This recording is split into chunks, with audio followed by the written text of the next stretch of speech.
Now, it's not unusual being out in public. You encounter someone, you meet them, and they ask what you do. You tell them what they do, and the light bulb goes off, and then they're like, "Oh my gosh!"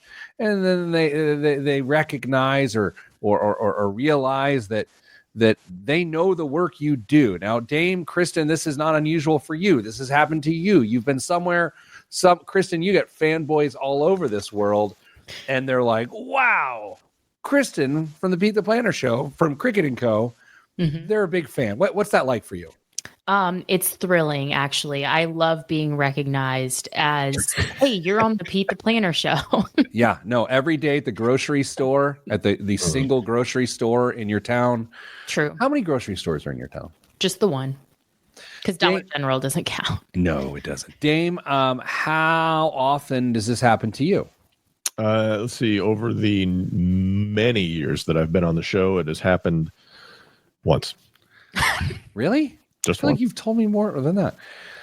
Anywho, I can't give too many details about this because I want to make anyone feel awkward any more than they should.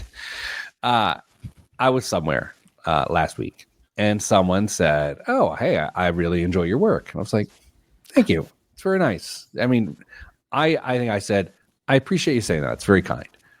And then they went on, right? And I was like, oh, "Yeah, really, thank you. And then they went on, and then they used a superlative, right? Of like, you are, it was something like, you are literally the best something. And then in that moment, I was like 100% dismissive of them and their perspective. I was like, you've got terrible taste. Like, it was like, I'll take a compliment. I'm like, oh, I'm not, and by the way, I'm not that good at that, but I'll take it. True. And I'm like, okay, thank you. Very kind. But then it went to like, I no longer trust you, because that is not objectively true. Dame, you ever have that where someone compliments you and that goes too far, and then all of a sudden the compliment is rendered nothing because it went too far? You lost me at getting compliments. Oh. Dame, I'll give you a compliment. Oh, I really enjoy talking to your wife. Thanks. Yeah. You picked well. Kristen, how about you? Do you ever have such effusive praise of you that you're like, I don't know? You know, Pete, I'm kind of like you, and I struggle with just being complimented in general. So it all feels disingenuous to me, to be honest. Is there anyone that like really takes a compliment and knows what to do with it? They're just like, yeah, you're darn right. I've got nice eyes. They're like, well, like what? Who do, you know? Does anyone know what to do with a compliment? No. I think if you do know, teach us. Yeah, I think people in Hollywood that are fawned over all the time probably get pretty good at handling that situation. I feel like we've talked about this years ago on the show, but like when you compliment someone on like a physical natural feature of theirs, like their eyes or something, you're like, you have beautiful eyes, and they say thank you, it's like they did nothing. Yeah. They did nothing unless they're wearing contacts. Yeah, it's like, oh, well, thank you. I worked really hard on these. I don't think they might have spent a lot of time getting the presentation just right to really accentuate their eyes. I was listening to one of my favorite podcasts this morning, and they're so good at consistently at the beginning of the show say, hey, if you'd rather watch this episode, go to youtube.com/ well, in this case, Pete the Planner. So if you're listening right now and you'd rather watch this, go ahead. Here's what, Dame, may I set the scene here? Please. Oh my. You're winding down from a long day. Okay. I mean, maybe you listen to us on the drive to work, which is fine. Maybe you listen to music. Go home, set your phone up, your TV up, just put on the show while you're cooking. You can kind of look up and you can see Kristen roll her eyes at Dame. You can see Dame roll his eyes as I talk about Kristen rolling his eyes at Dame. And you can see my chin. Monday mornings when I start, it's happening. I can't wait to talk about this in a week. I can't wait for Wednesday, actually. I think Wednesday will be the best day. Pete is going to do the show from a seated position next week. I feel like I am.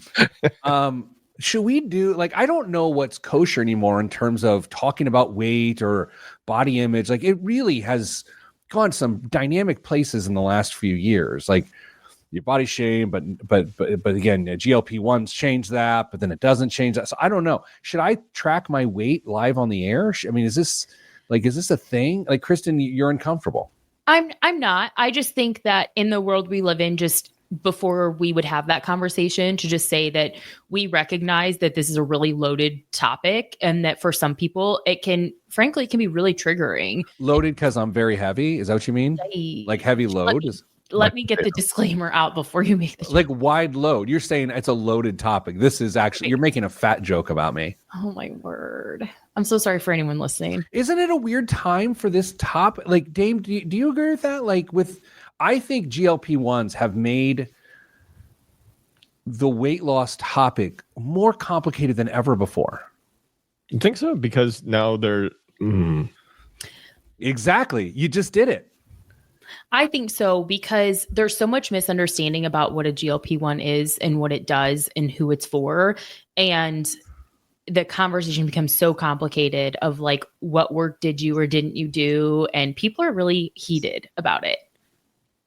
Yeah, it's weird. Like, if you think about the last 15 years, it went from like, I'm going to post pictures of me working out online. I'm going to show you. And I was all part of that. I was doing that. Same.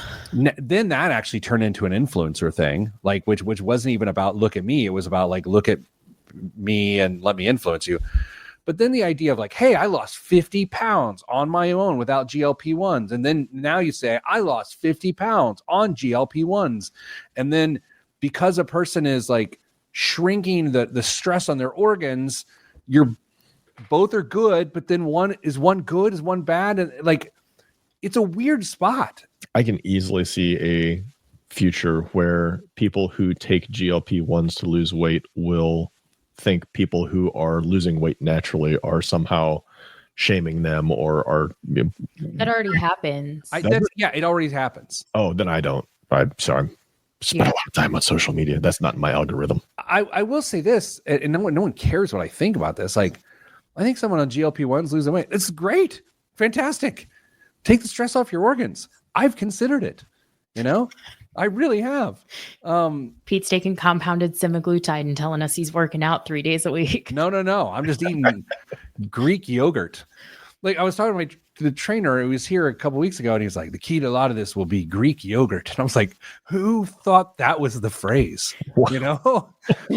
You start your life and you're like, someday a man will say to me, the key to this will be Greek yogurt. And I was like, oh, sure. The Greeks are like, we told you. Some Windex. Aha. Oh, that's a good callback. Kristen had no idea what you were saying there, but that was funny. Yeah. Dame. Kristen, what movie did Dame just reference? Well, I'm going to guess the only title that I know that has Greek in it. So I'm going to go with My Big Fat Greek Wedding. Wow. Nice job. Wow. That's the only one I know. Hey, guys, Kristen and I both have a hard out, so we need to get going here. And so this just reduced all the crosstalk. This is a great reason to not be able to make the start of that meeting. Anyway, I'm 208. Oh. 208. Okay. Yeah. I want to be like, but I carry it well. Because I want someone to be like,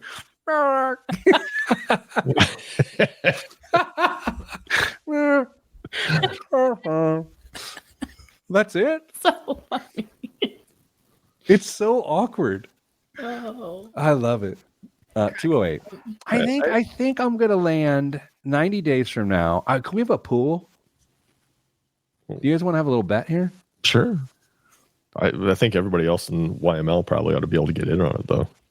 Oh, that's true. But then again, like the three of us, we can probably get away with a little bit more. Yeah, I feel like okay. All right, fair enough. It's a terrible idea. I mean, I would just love to see what people would get. I'm going to say in 90 days, I'm 185.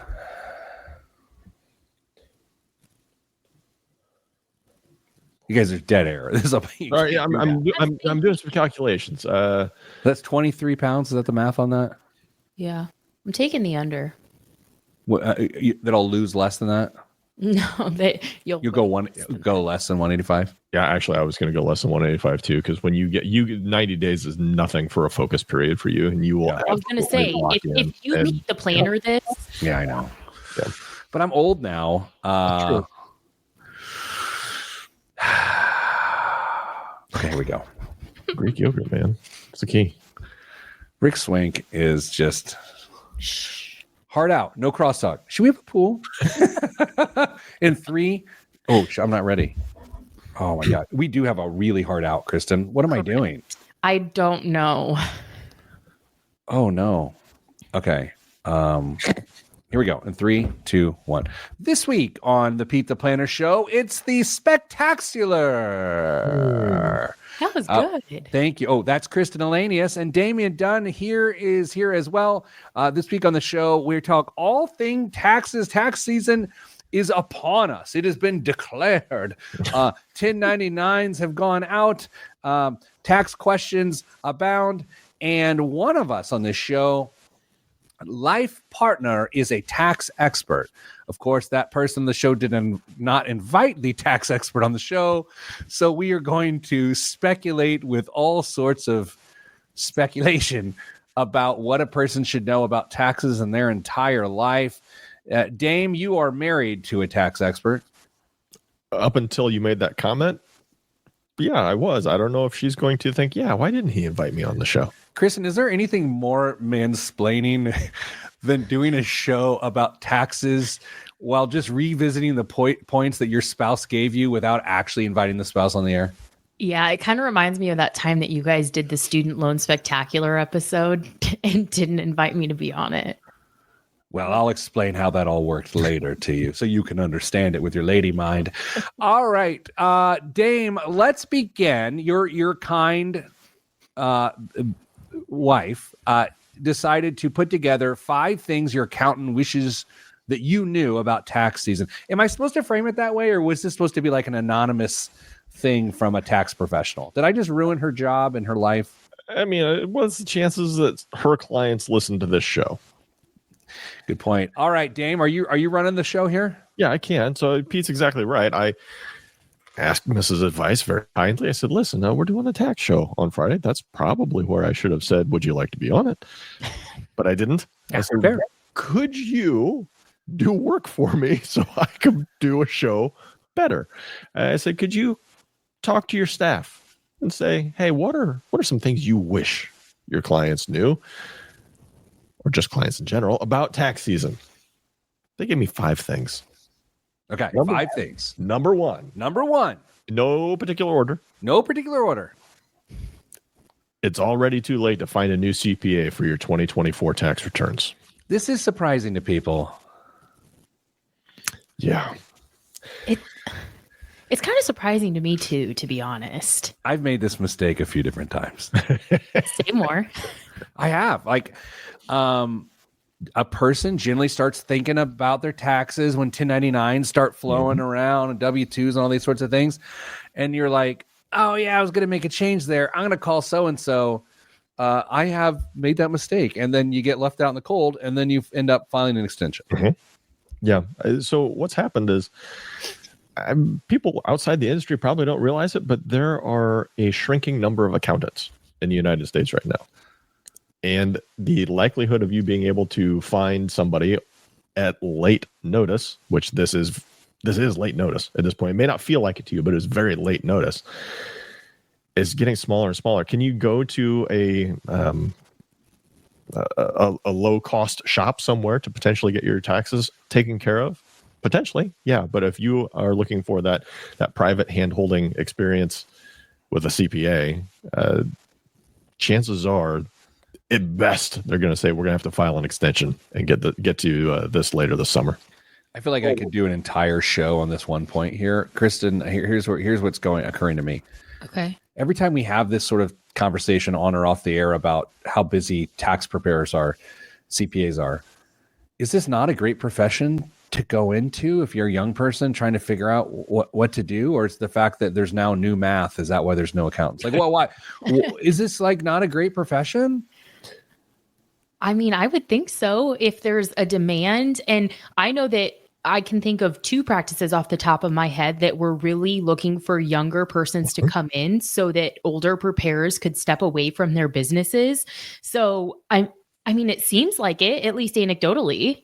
So there's one major roadblock in the eyes of today's college student that's trying to figure out what they want to do with the rest of their lives. In order to, what's that? TikTok. Yes. In order to achieve or be able to be eligible for your CPA license, you have to have 150 credit hours of education.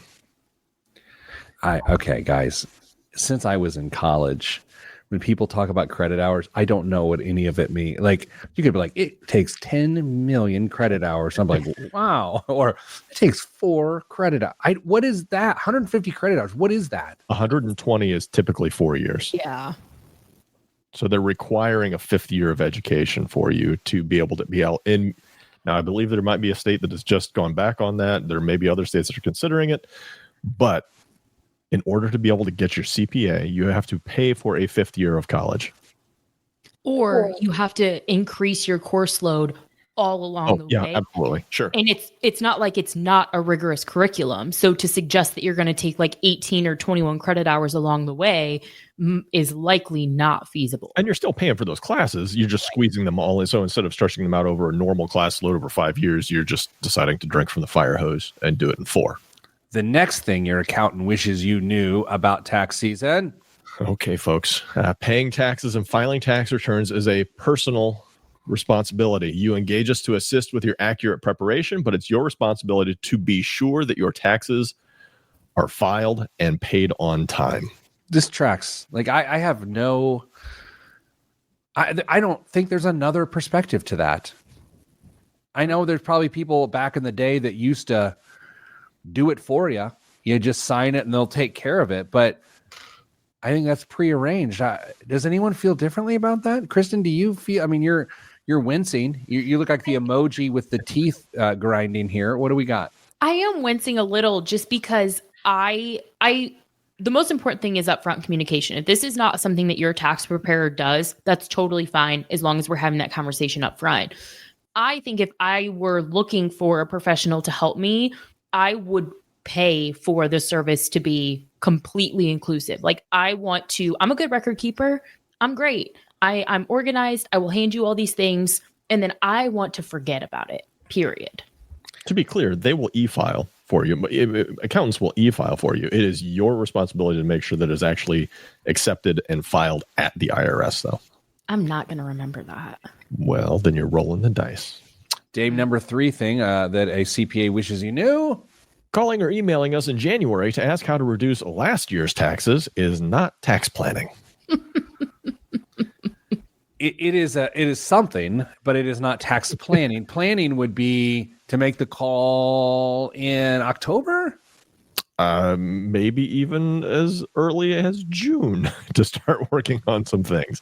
Yeah, you have to have some time and preparation to be able to implement some of the ideas that you're going to need to significantly reduce your taxes, because you're saying, okay, have you made your IRA contribution this year? That's not tax planning. That's just a way to maybe get a little more money taken off the top. If you're going to do legit tax planning, it needs to be a topic of conversation shortly after busy season in most cases. Number 4 thing that your accountant wishes you knew about tax season. We are required by professional standards to look at everything you provide to us. Please feel free to summarize. Okay, this is interesting. Back in the day, my dad had a shoebox. Yes, that word may have come up this morning in a phone call. Wow, you guys are real sweet talkers. And my dad would just take the shoebox to his accountant was Peter Damel. I don't know why I remember that name, and I don't know why I'm saying it on air. And he would take it and like, here's our shoebox, Peter Damel. Mm-hmm. And that's not what you're supposed to do? No, and my dad had the same shoebox, and his accountant was Dave Worthington. It's the same thing. But no, feel free to build everything into a spreadsheet and then keep the shoebox just in case you get audited. 20 seconds left. What's the final tip? You have to communicate. Most CPAs are going to send out organizers, fill it out. That way they know exactly what happened in your life, so your tax returns are accurate. I'm also guilty of that. Did my accountant get with Cassie to send these things to me? Maybe. All right, coming up after the break, your tax questions. You send to them you send them to us. We're going to answer them. All that's next on the Pete the Planner Show. I'm Pete the Planner. You guys, we are criminally behind. We're going to have to go. here. Okay. Because, Kristen, if I'm late and you're late to what you and I have to do together after this, that is bad. Bad Sorry, news. sorry, Jeremiah. 3, 2, 1. Back on the Pete the Planner show. It's the Spectaxular, talking of all things taxes in 2025. We asked you to send us your tax questions, and you did. You sent them to askpete@petetheplanner.com. That's askpete@petetheplanner.com. And, well, we got a lot of them. Who's running this show here today? Chris? Dame? Who's Cricket? It's on you. You got it. Okay, deal. First one's an easy one, gentlemen. What is a write-off? I just write it off. You just write it off. Just write it off. Just write it off. Damien. Write-offs don't exist. Write-offs don't exist, you say? Those are called deductions. Write-offs do not exist. Oh, So this feels like the accountants all laugh at the common people. Like, they told me to just write it off. Is that what this is? that's exactly it. Okay, Damien, educate us. What's a deduction? Deduction is something that you can use to reduce your taxable income. And so there are above the line deductions, below the line. We're not going to get into those. But there are certain things that you may be familiar with. Mortgage interest, which you may or may not be able to claim anymore because that is an itemized deduction. Medical expenses over and above 7.5% of your AGI, all sorts of stuff that is going to reduce the number that you are taxed on when it comes to it. Those are deductions. And what we normally hear this conversation is in business settings when somebody's like, don't worry, we'll write it off. Okay, whatever. But it's a deduction. And by the way, a lot of those write-offs probably aren't going to pass the sniff test. I always feel like you're out to lunch with someone who's like, get it, I'll just write it off. That's exactly it. The way I understand that working is you can write at best 50% of that meal off. And so you're just writing off the other person's meal? Or yours. I mean, whatever. Buy one, get one free. Close. In my circle, it's like, I bought a new tool for the farm. I'm just going to write it off. I love that your circle involves farm implements. You know what I mean? I love that. Like I like mine doesn't. And so I love that I get exposure to that through you. Oh my. Well, they don't know what write-offs are. That's fair. Dame, you brought up standard deduction, and I feel like standard deduction versus itemized, this is where I would argue most confusion exists within taxes. I agree. So there's actually been a significant change in this area in the last, Kristen, I'm going to space on when this was implemented. Has it been 5? No, more than that. More than that. Yeah, more than that. Thanks, anyway, Obama. Yeah. I don't know. I don't think it goes back that far. There is a standard deduction that you are allowed to take on your taxes, and that is based on the number of people in your house. At this point, if you are married and filing jointly, actually, I think that's what it is because there's no child deductions at this point. If you're married filing jointly, that number is, Kristen, 26. I don't know the exact number. You're asking the wrong. Maybe we should have looked that up. Anyway, and if you are single, it's half of that, whatever it is. In order to be able to itemize, your individual deductions have to surpass whatever your standard deduction becomes. And there are a number of ways that you can get there. Whether, like I said, mortgage interest, SALT taxes. Kristen, what's a SALT tax? State and local taxes. There we are. State and local taxes. They are capped, by the way. $10,000 a year, which may or may not seem like a big deal for you, but I promise you in the coasts, that is a much bigger deal. So if you can add up some of these things over the year and surpass what the standard deduction is, you are allowed to deduct more of your income from your gross income. You just write it off. Just write it off. You guys might not know the answer to this. Is the child tax credit part of that, or is it separate from that? Separate because that's a credit, not a deduction. Oh yeah, I am a professional. Quick tip on that: if you're not sure, just look at a Schedule A, because a Schedule A is actually really, I know it sounds really complicated, but the form is actually really easy to understand, and you can see what all of these different items are. And in my opinion, it really demystifies the whole thing because it looks so unapproachable. And then you start looking at the lines and you're like, oh, I know what these dollars are. I know where they've gone. It's not as complicated as it seems. Yeah. And by the way, 90% of people take the standard deduction now. It used to be much less than that, but now with the increased standard deduction, 90%. The next question that we got is it better to owe taxes or get a refund? This is the great debate. This is the great human nature, behavioral finance debate question. So let's all weigh in. Kristen, is it better to owe taxes or get a refund? You mean you want to loan your money to the government? Here we go. Free? I regret this. That is the argument, though, right? It's like, why would I let the government use my money? I think that it's totally, it's your personal preference. Look, I don't like to write a check to the government after I've already paid all year. I would rather get a refund because nothing boils my blood quicker than having to write a check in April. Dame, you and I have been business owners for a long time. Mm-hmm. Can I assume that you've written one of those checks that really, really hurts? Yes. Yeah. Yeah, Very safe to assume.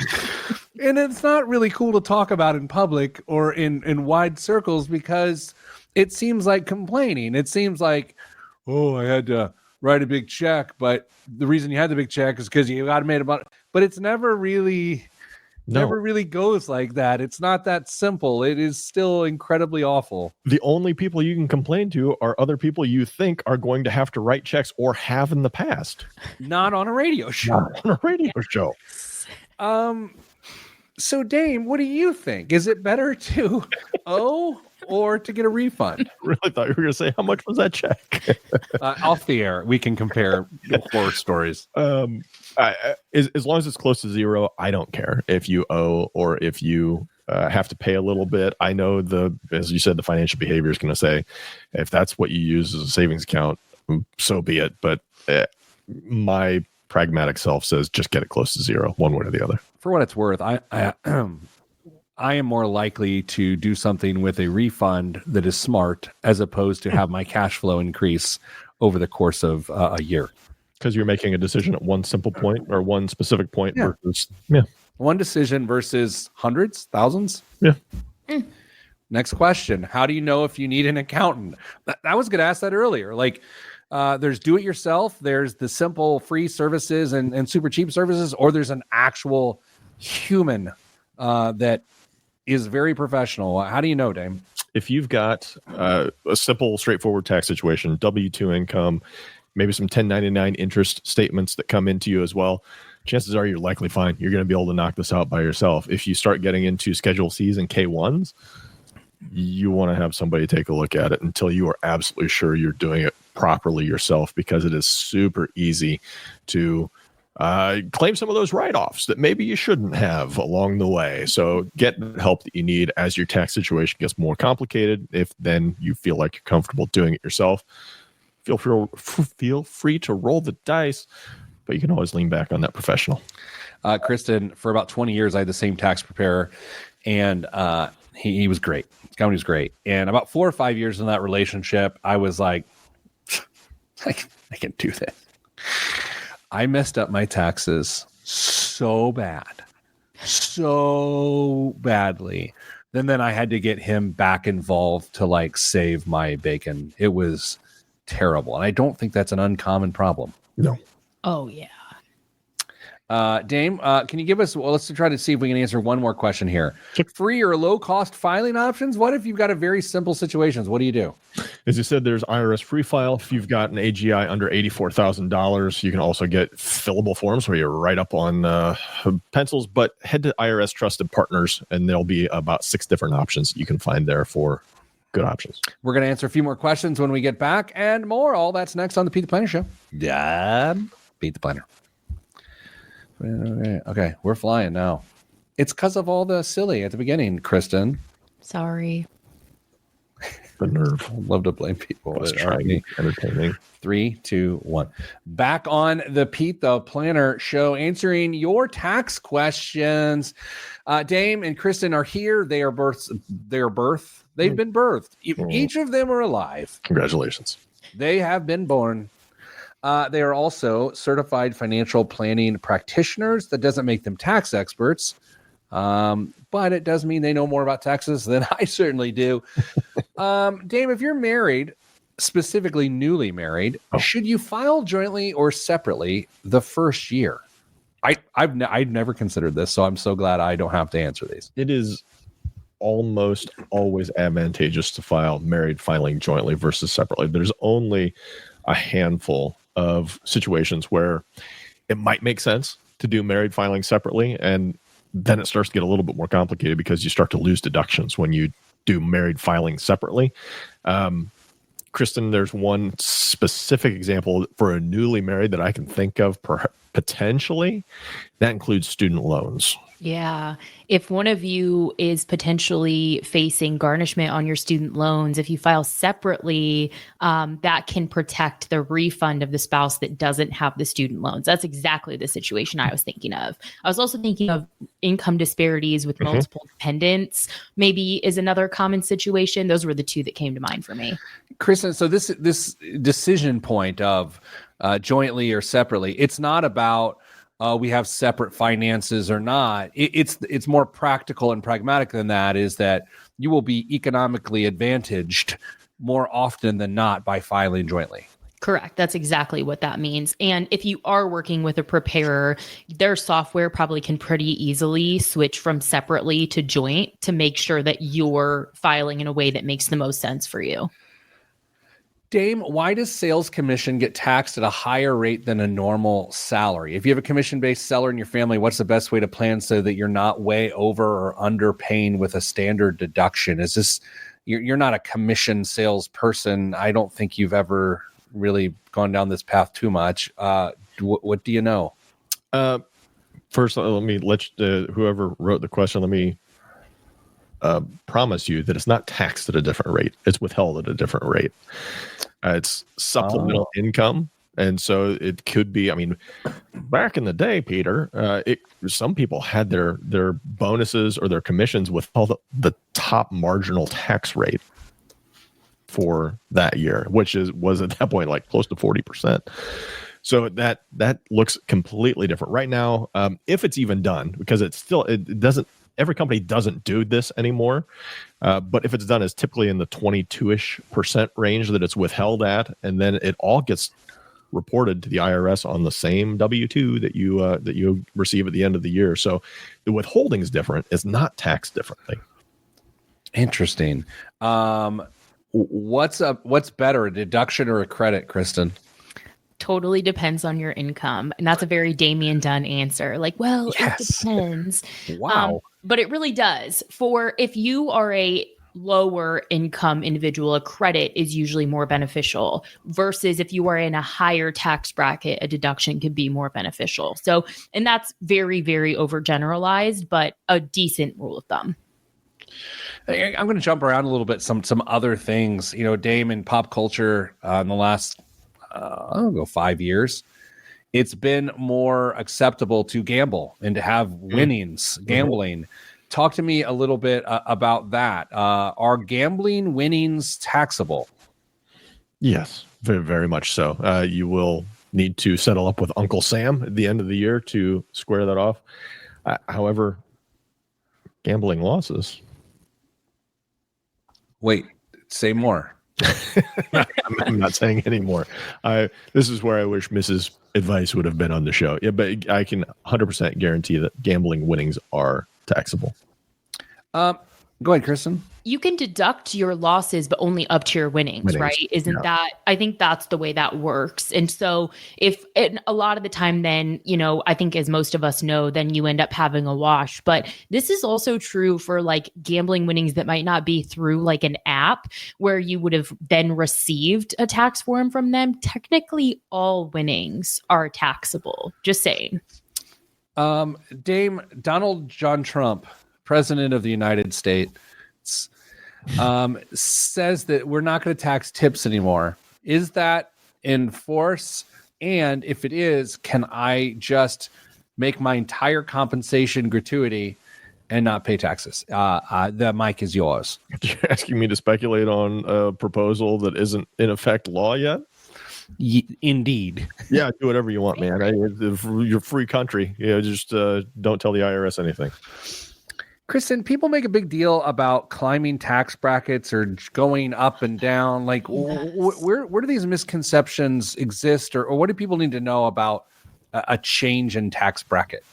Yeah, we hear that a lot. It's like, well, I got a raise, but I jumped tax brackets, so I ended up paying more. And it's like, well, it's probably not entirely true. So our federal tax system anyway is progressive, meaning the more you take, the more you make, the larger percentage the federal government takes. But there is a difference between what is your marginal tax rate, which is the tax rate on the last dollar you make, versus your effective tax rate, which is just your average rate across the board. So if you get a raise that brings you into the next bracket, it's only for the dollars that you make above the tax bracket you're currently in that are being taxed at a higher rate. Yeah, I mean, I don't have the exact numbers in front of me, but let's say that you've got $3,000 over that bracket. Mm-hmm. Your tax rate, instead of being, 25%, is maybe 28%. So it's only a 3% difference on that $3,000, which is nothing. $90. Dame? Yeah, I mean, it's a very incremental increase in your overall effective tax rate. What else? The IRS can audit you for 3 years, but if they suspect fraud, it's even longer. Kristen, if you've listened to, any media outlet in the last 2 weeks, President Trump's talked about shedding IRS agents and not hiring like 80,000. I don't know. Here's what I know. I want a bunch of IRS agents because I want my taxes done faster. But there's a feeling that this leads to more audits. What say you, and like, what should people know about audits? Yeah, I mean, I think the most common misconception is that, like, if you make a mistake on your taxes, that you're going to go to jail. I just recently had a situation where, bless her heart, Mrs. Advice helped a friend of mine who was literally convinced they were going to go to jail. And I'm like, you made a mistake because of true lack of information and ignorance. You weren't fraudulent. You weren't trying to cheat the government out of money. And so that's where the difference is if you make a mistake on your taxes, you might have to pay a penalty for underpayment, but like, it's not likely that you're going to jail because you weren't out here like laundering money or sending it to offshore accounts or sending in fraudulent tax returns. And I will say, if you write a letter to the IRS with whenever you discover this and you say, listen, I messed up, chances are they're going to forgive you. I mean, they might still put the penalty on there. They might not. So just be upfront with it. Dane, we're pushing the show called Pete Role Plays Kristen's Conversations with Her Friends. You're Kristen's friend. I'm Kristen. And I want you to begin with, I've made a mistake, okay? And then I'll take it from there. Cricket, I've made a huge mistake. Oh, I understand. But here's the thing. You're not evil. You're just dumb. And that's how I talk to my friends. And scene. It's brilliant. Oh, I can actually. Here's the thing, Kristen. You may or may not have said that, but I know you thought it. You thought it. Might have said it. Yeah, exactly. All right. So this has been the Spectaxular. If you have other questions, they aren't just limited to this show. You can always email us, askpete@petetheplanner.com. And here's what I'll promise you. I won't know the answers to any of your questions, but I've got two very talented people who do, and their names are Cricket and Dame. All right. Coming up after the break, we move off the tax bandwagon, or maybe not. I don't know if Dame's current event stories are about taxes or not, but I do know we have an amazing biggest waste of money of the week. That is next. Blom and news right here on the Pete the Planner Show. I'm Pete the Planner. All right, Kristen, we caught back up on time, so that's good. Yeah, we did. What's your no-buy? What's a what? What's your no-buy? Oh, yeah. Okay, go ahead. Set us up here. Okay, so social media recently, there have been these this was even in the Wall Street Journal, so I feel like it's legit. There are these challenges to do no-buy or low-buy months in an attempt to kind of reset your spending in particular categories. So here on the Pete the Planner Show, for the month of February, we are each choosing a category of no-buy /low-buy. and we're going to see who fares the worst. Is it based on free number of occurrences, or is it dollar amount of who's going to be judged the winner or loser? That's a great question. And I think it depends on the parameters. So, for example, mine is that my person and I are only spending $100 this month at the grocery store.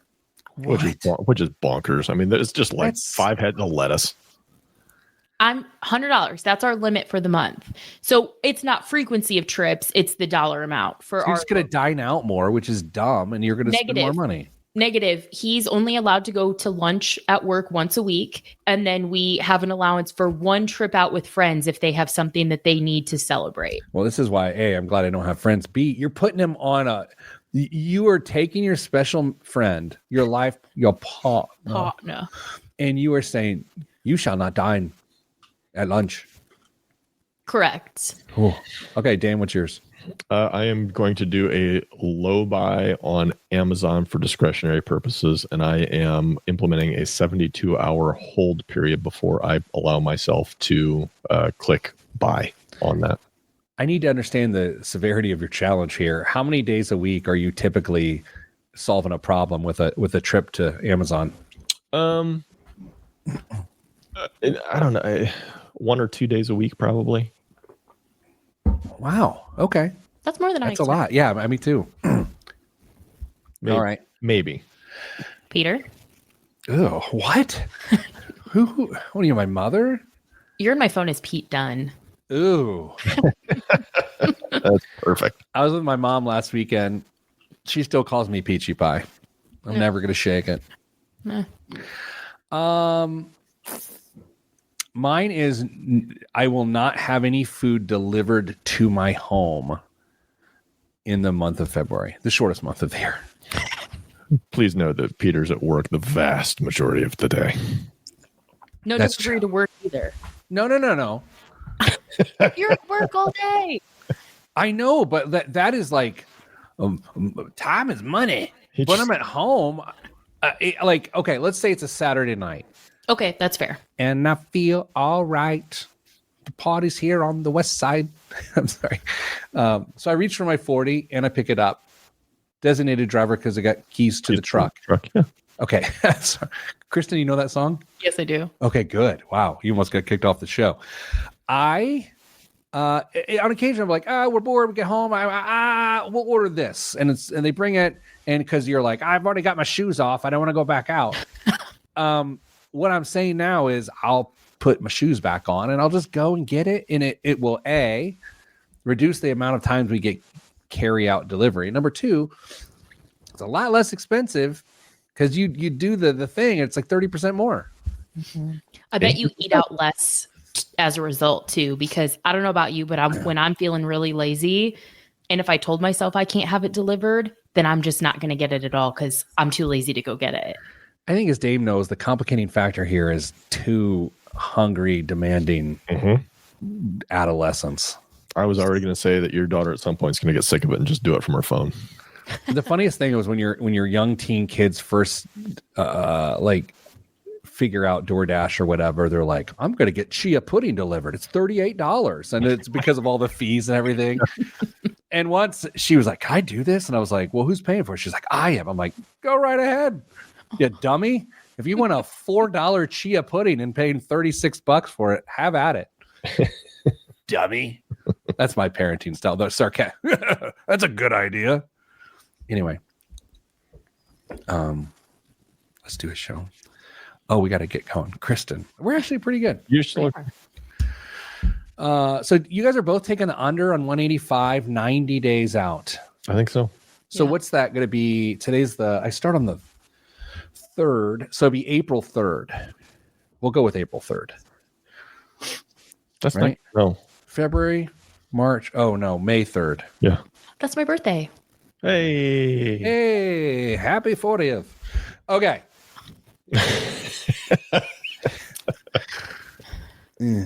Rough.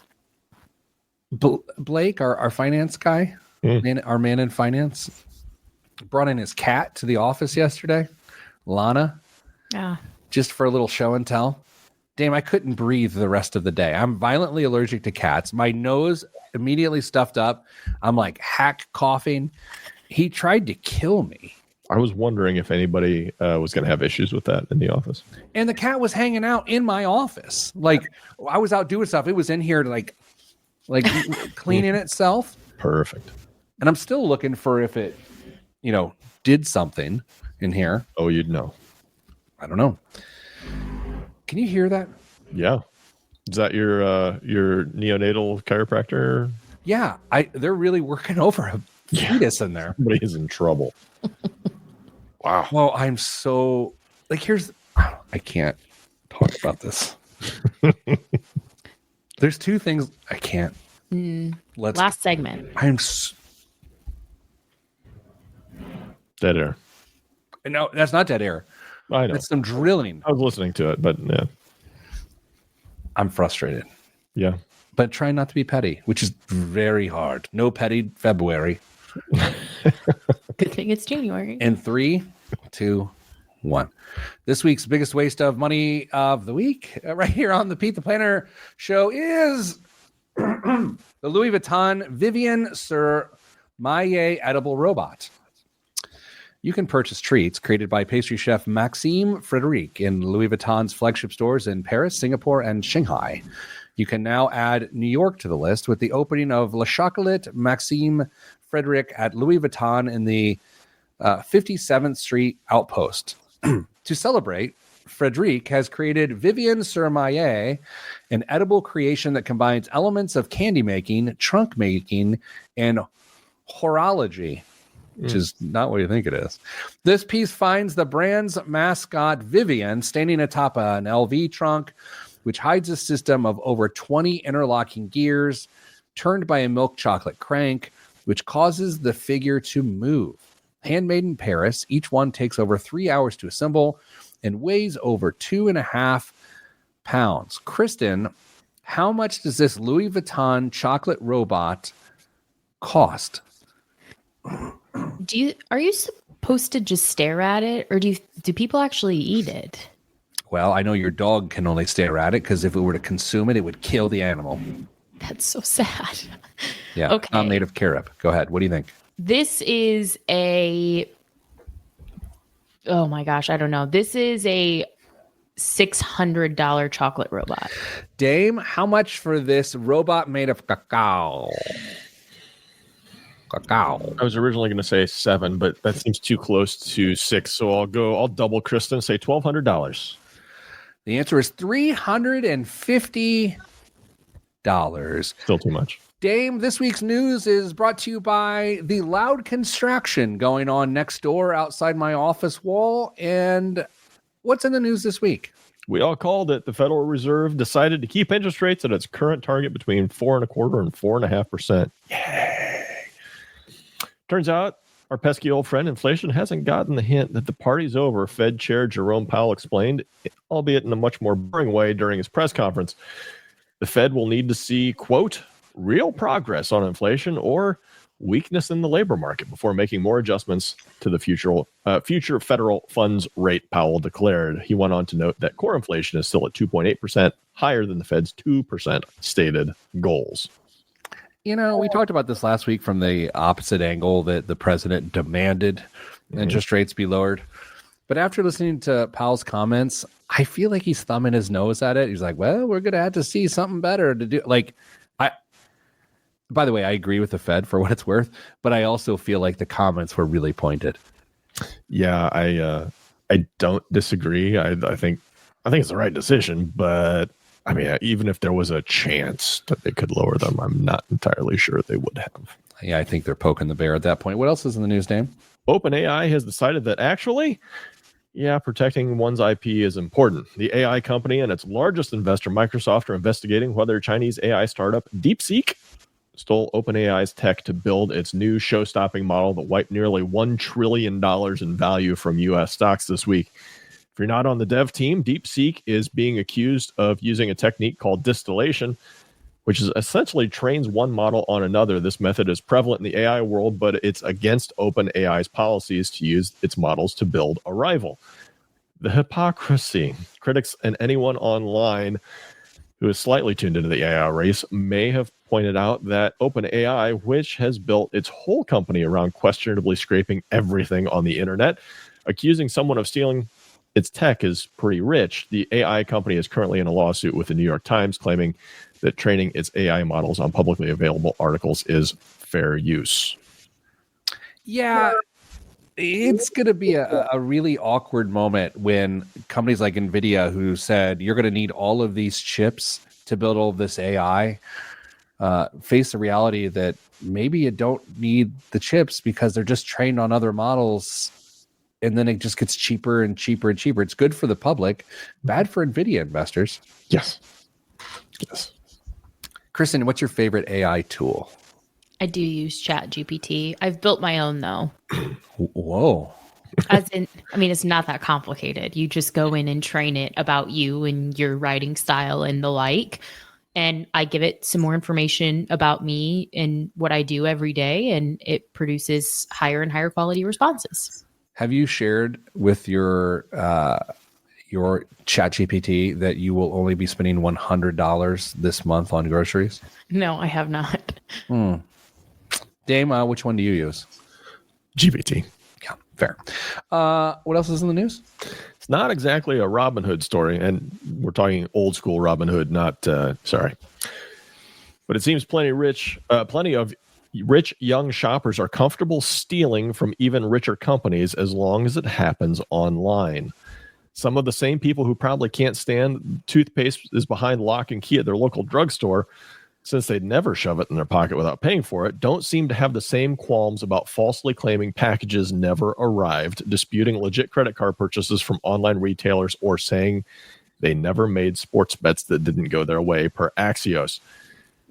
A survey conducted by anti-fraud tech maker Socure in December found that this percentage of Gen Zers and this percentage of millennials who earn more than $100,000 a year admitted they'd stolen from an online retailer in the last year, committing what's known as first-party fraud in the anti-fraud biz. So, what percentage of Gen Zers and what percentage of millennials who earn more than $100,000 admitted they'd done some online thievery? Gen Z is 1 in 4, 25%.